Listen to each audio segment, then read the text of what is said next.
Зөвхөн шатхууны өргүү зардлыг тооцоход өдөрт 440 сая төгрөг, жилд 114 тэрбум төгрөгийн шатхууныг түгжрэлд шатааж байна.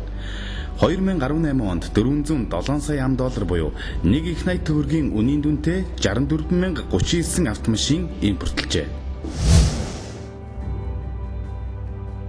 Замын хөдөлгөөнд 5 цагийн турш оролцдог иргэдийн 79.2% нь зорьсон ажлынхаа 37%-ийг л амжуулж байна. 3 ажил тутмын 2 ажлыг нь түгжирлээс шалтгаалж хойшлуулдаг гэсэн үг юм. Бид асар их хүнээр түгжирлийг худалдан авч, асар их хөрөнгө, цаг хугацааг түгжирлд зарцуулж, ажлын бүтээмжээ алдаж байна.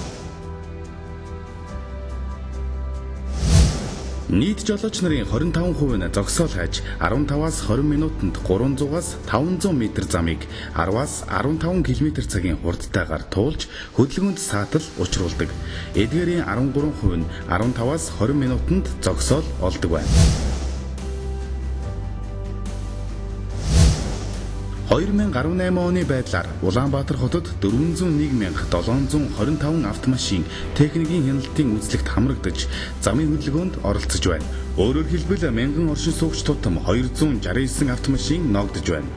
Олон улсын жишгээр энэ үзүүлэлт нь 200-аас 250-д хүрэхэд автомашины тоог хязгаарлаж, нийтийн тээврийн хэрэгсэлд давуу эрх өгч, зөвхөн түүгээр зорчих асуудал тавигддаг.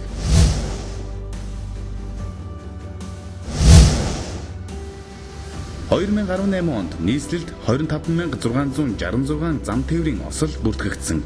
Үүний улмаас 140 хүн амнасаа алдаж, 3,761 хүн гэмтэж бэртсэн байна.